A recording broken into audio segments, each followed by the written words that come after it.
Bonjour auditeurs et auditrices de Radio Taïwan International. Ici Clément Tricot, vous écoutez un nouvel épisode de l'émission La Ville en pratique. Aujourd'hui nous sommes à peu près à la mi-mars et c'est l'heure de faire une petite revue de presse pour suivre un petit peu ce qui se passe dans l'architecture, l'urbanisme et donc dans ces superbes et très intéressantes villes taïwanaises qui ne cessent de se transformer, de se renouveler et d'évoluer pour avancer dans les années. On va parler énormément, presque essentiellement d'architecture. On va parler d'une équipe qui tente de revitaliser Guashan dans les environs de Taidong. On va parler d'un hôtel de luxe dans les mêmes environs. On va aussi évoquer l'architecture de l'aéroport international de Taoyuan avec cette aéropole émergente avec notamment qui a inauguré son hall nord. On va revenir là-dessus avec 2 articles. On va aussi parler d'une bibliothèque municipale à Chiayi et enfin on terminera en évoquant rapidement le hub de la littérature de Taïwan. C'est quasiment des sujets qu'on aurait pu faire en émission spéciale ou unique. On aura l'occasion d'y revenir, ça j'en suis sûr. Mais allez tout de suite, la revue de presse.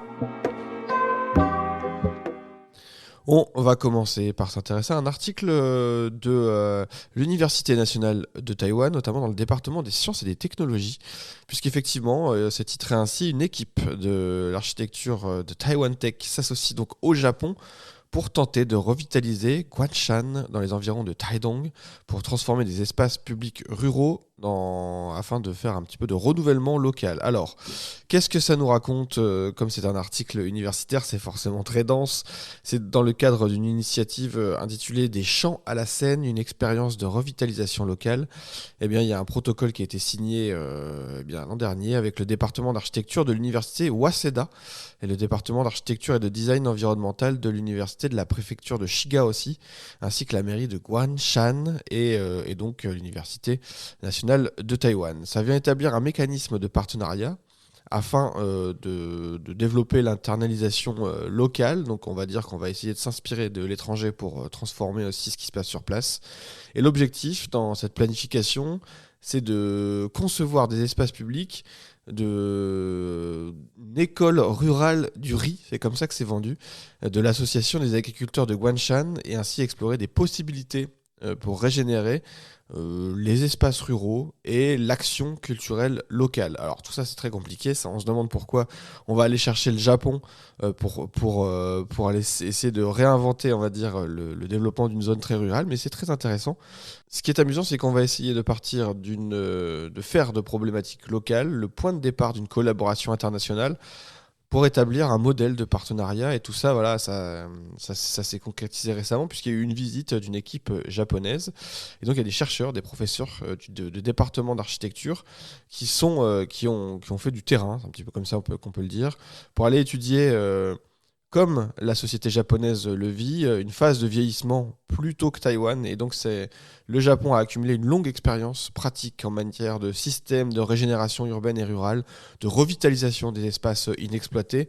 Et donc, cette situation très similaire, c'est ce que connaissent certaines communautés rurales taïwanaises. Et donc, ici, on va aller s'inspirer de modèles qui se sont faits au Japon pour peut-être essayer de réinventer la campagne, tout simplement, pour s'adapter à cette tendance démographique au vieillissement. Je trouve ça très intéressant d'aller traiter le problème de cette manière aussi. Alors clairement le problème de fond c'est le vieillissement de la population, mais il va y avoir des besoins de revitalisation rurale et donc on va essayer d'étudier un petit peu des choses sur ce sujet. Et donc ce projet il se concentre sur une école, cette école des rizières on va dire plutôt, qui est de l'association des agriculteurs de Guanshan. Il y a un ancien grenier qui date de l'après-guerre et donc la fonction première avait été d'alerter l'évolution des pratiques agricoles, la structure industrielle. Voilà, c'était un bâtiment qui servait principalement à l'agriculture. Eh bien, l'idée c'est de transformer cet espace en un espace public dynamique qui va venir mêler des spectacles, faire de la promotion des pratiques agricoles locales et aussi avoir des espaces un peu d'éducation et sur l'alimentation et l'agriculture. Et donc le but du jeu c'est de devenir un pôle culturel majeur dans ce territoire rural et d'encourager la diversification, la concentration des activités dans cet espace. Et donc ils vont essayer de travailler en rénovant la scène existante, puisqu'il y a un espace un peu scénique, pour en faire un espace pour des spectacles. Il y aura aussi des espaces de plein air pour les spectacles, et ça deviendra le lieu principal pour les fêtes, lors des récoltes ou d'autres événements locaux. Donc je voulais en parler avec vous parce que je trouve ce sujet réellement passionnant. On va continuer de parler d'architecture contemporaine. Cette fois-ci, on va aller faire un tour dans la vallée thermale de Guguan, près de Taichung. Eh bien, il y a Oshinoya, et qui est le premier complexe hôtelier de luxe de Oshino Resort à Taïwan. Eh bien, c'est un pavillon majestueux tissé de ruisseaux de montagne. C'est comme ça que le vend Design Wanted sur Internet. Et c'est un bâtiment superbe, un hôtel magnifique qui fait de l'eau un élément organisateur qui va venir relier les chambres, les bains et les jardins pour une expérience spatiale immersive. Je voulais On parle très peu d'hôtels de luxe dans cette émission, mais voilà, c'est l'occasion de montrer aussi que la campagne taïwanaise a des faire-valoir aussi sur des côtés très très luxueux et dans le cadre de vacances à haut revenu. Alors Oshinoya, c'est une grosse marque d'hôtel, hein. Oshinoya Guguan, celui-ci, il est censé incarner la philosophie axée sur le design qui a façonné donc Oshino Resort depuis le début du XXe siècle. Alors, si on parle précisément de cet hôtel à Taïwan, eh bien, il a été inauguré, non pas cette année, mais en 2019. Design Wanted le fait ressortir, le met en avant cette année. Le projet est présenté à travers une image précise d'un pavillon majestueux, comme on l'a dit, tissé de ruisseaux de montagne. Ça fonctionne donc comme une métaphore, bien évidemment, mais il y a un cahier des charges. L'eau de source est canalisée dans l'architecture et le paysage, ce qui vient créer un lieu qui résonne avec les rythmes de la nature. C'est vrai que les chambres sont superbes. On a des grands bains, ces fameux, pour faire des bains. C'est un petit peu la pratique qu'on aime faire quand on est en hôtel à Taïwan et qu'on a un petit peu d'argent, avec des énormes espèces de baies vitrées qui s'ouvrent de manière latérale, avec des vues splendides sur les montagnes verdoyantes, environnantes. Franchement, ça donne envie d'y rester des semaines entières à juste contempler le paysage. Et ça a été conçu par Azuma Architect & Associates. Donc ce projet architectural vient s'inspirer d'une traduction culturelle, hein. Ils se sont penchés sur les différences entre les coutumes des sources thermales taïwanaises et japonaises pour concevoir un projet comme une espèce de recherche d'ouverture, de panorama, mais aussi de mêler les expériences thermales, qu'elles soient taïwanaises ou japonaises. Voilà, c'est assez amusant quand même quand on parlait du premier article où il y avait une collaboration. Et bien ici, là aussi encore, on retrouve une espèce de lien entre Taïwan et le Japon dans l'architecture. Là, cette fois-ci, on va changer un petit peu. On va rester dans l'international. On va parler de l'aéroport international de Taoyuan, le plus grand aéroport de Taïwan, qui a ouvert 8 nouvelles portes donc, au terminal 3. Et donc, c'est une réponse globale au changement des passagers de l'île, nous dit wallpaper.com. C'est le plus grand de Taïwan, donc cet aéroport, on l'a dit, c'est la porte d'entrée forcément de l'international principal. Même si on peut venir en bateau, c'est souvent en avion qu'on va se rendre à Taïwan pour la première fois ou régulièrement. Eh bien, ce projet qui vient d'être inauguré récemment devrait accueillir 5,8 millions de passagers par an. Et ça a été mené par le cabinet d'architecture, cette fois-ci non pas japonais, mais londonien. Donc cette fois-ci, on retourne en Europe. RASHP qui a conçu cette nouvelle extension donc du 11e aéroport le plus fréquenté au monde selon les chiffres de wallpaper.com. À l'intérieur des nouvelles portes du terminal, eh bien, il y a des images mises sur cet article. Il est situé donc à Taoyuan et se trouve à environ 40 km à l'ouest de Taipei, cette ville de Taoyuan. L'agrandissement a été réalisé sans interruption de service et ça marque donc le début de nouveaux projets pour le terminal 3. Donc là, ici, l'agence d'architecture a conçu un langage architectural, on va dire clair, fluide, dynamique. C'est adaptable à l'expansion future du site.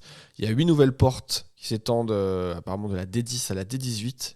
Et donc à l'intérieur, on a des espèces d'énormes façades vitrées qui vont venir ouvrir les vues sur l'extérieur, qui ne vont rien arranger en termes de climatisation à Taïwan, encore une fois. Mais bon, le choix a été fait de jouer sur la lumière. Et donc voilà, la palette de couleurs à l'intérieur mêle du jaune, de l'orange et du bordeaux. Et on a un petit côté années 70 aussi dans la forme des lampes très arrondies et qui s'est un peu élancé.